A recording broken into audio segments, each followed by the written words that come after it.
Our next guest is affectionately known as the back guy. Jim, is that right? The back guy? Yes. Back guy. Please welcome Michael Melnick. Thank you. Thank you. I'm an occupational therapist, and so I got to spend a lot of time in the clinic working with people that had back problems, and I'd hear great stories about how people hurt their backs. I want to share one with you here. Guy came walking into the clinic once, and he was in the, oh, I hurt my back position, which is pretty common. And I looked at him and I said, well, what happened? He said, Michael, it was wild. He said, I woke up this morning and my back felt fine. I walked outside, I bent over to pick up the newspaper. Oh, man, and my back went out. And I looked at him straight-faced, and I said, why in the world would you ever attempt to pick up a newspaper all by yourself? He was describing a traumatic newspaper lifting accident. But the thing is that's kind of how our bodies work. I mean, think about this for a second. What direction do our bodies go as we age? Think about this. The head comes forward, the shoulders roll forward, the back flattens out. We just call this aging. Now, what direction do our bodies go as we work? The head comes forward, the shoulders roll forward, the back flattens out. Think about this. We wake up one morning when we're 90 and we're going, man, when the heck did this happen? It's just practice. It's our body watching us do it every day. Let me give you another lifting incident. Let me give you another back injury incident story. Guy came walking in, again in the, oh, I hurt my back position. And I looked at him and I said, of course, what happened? He looked at me and he said, I don't want to talk about it. I said, fine, what do you want to talk about? He said, all right, I'll tell you, but you got to promise you won't tell anybody. And I said, fine, I promise. Here's what he told me. He hurt his back brushing his teeth, a traumatic toothbrushing accident. I said, what do you mean? He said, I woke up this morning, I put my toothpaste on my toothbrush. What was his first movement of the day? Bent over the sink, boom! His back went out, his legs went out from under him, and his back is in there going, man, how much toothpaste did you put on there?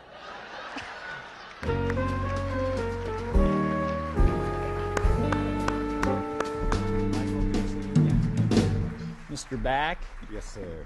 The back man. That's me. I have a back story. Join the crowd. And What is yours? This is the truth. I was doing some house cleaning a couple weeks ago, and I was shaking a rug out through an open window. I was leaning over, and I just felt this pain in my back. What happened there? Well, it's the common rug shaking injury that That's people what I experience. thought, yeah. This is the hard part about backs and the way we're designed and the way that injuries occur. You know, I don't want to deny that you can't take a healthy back and hurt it with a car accident or with a serious fall. Yeah. But the majority of the people that I ever treated in the clinic, when they would describe to me what they were doing when they hurt their back, they're saying, oh, I was picking up my kid, I was reaching for a cup of coffee, I was getting out of my car. I mean, my question to you would be, have you ever shaken a rug in that position before? Oh, sure. Yeah. Right. You've done it probably a lot. Yeah. Well, my next question would be then, how come it didn't hurt you every other time you did it? I don't know the answer to that. Right. And the truth of the matter for our bodies, not just our backs, but actually our whole bodies, is that they wear out over time. Mm-hmm. And they're not real good at telling us they're wearing out.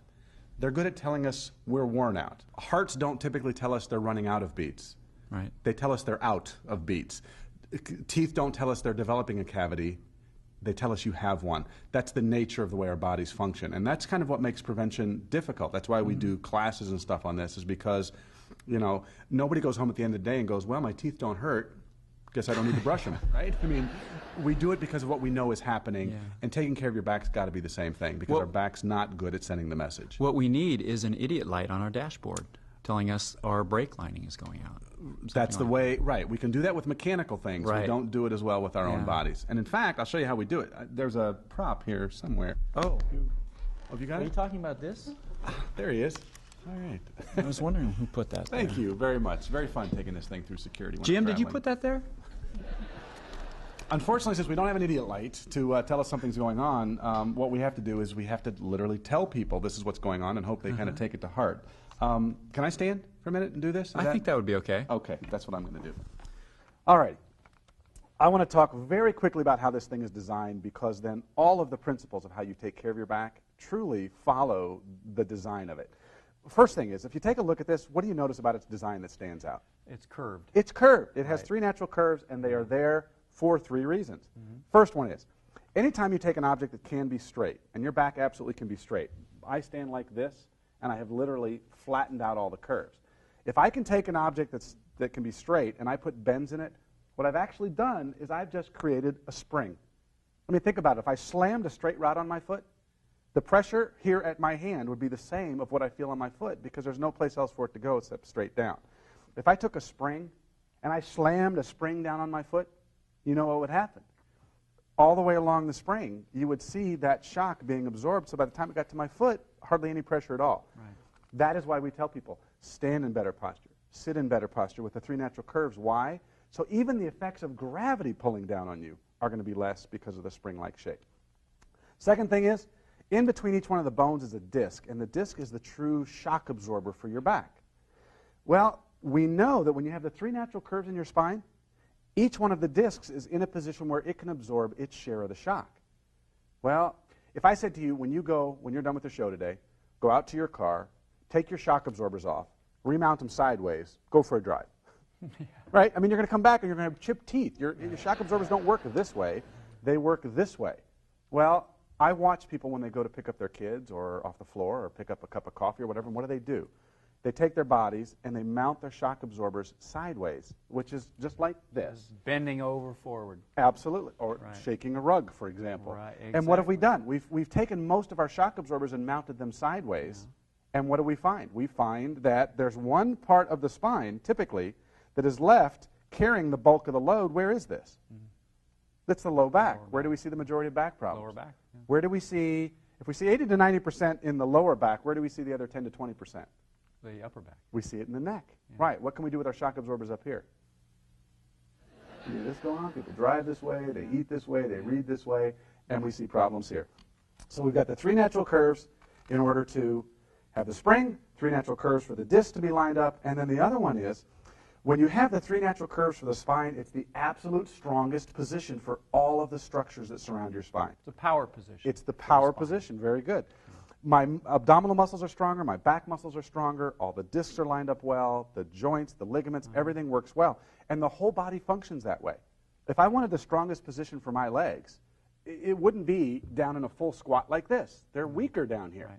And it wouldn't be with my legs completely straight like this. Where is it? It's in that mid position. If I want to make a muscle with my arm as big as I can, it's not going to be out here, and it's not going to be here. Where is it? It's a mid position. Right. Well, mid position for the arm and a mid position for the legs is exactly the same as that mid position for the spine. So we tell people, when you're sitting, when you're standing, when you're lifting, think about using your body in a stronger position. Think about using your back in a stronger position. How much of our day is spent with our heads, upper body, arms out in front of our neck and low backs? The kind of work we do, the way we drive, the way we sit and read, the way we eat. And it's not to eliminate all of that. It's just to say, be aware of it. And if you're aware of it, you can start chipping away at it. You want to make things easy on your body, don't you? You want to make things less demanding, Right, less no demanding. doubt about it. Yeah, And- excellent. yeah. Michael, thanks Hey, for coming by. my pleasure. I Nice always to be enjoy here. when you're here because it points out everything I'm doing wrong. Well, it's my pleasure. Long list. Are you going to take your friend with you? Always do. Okay. Always do. Can't call me spineless. We'll be right back.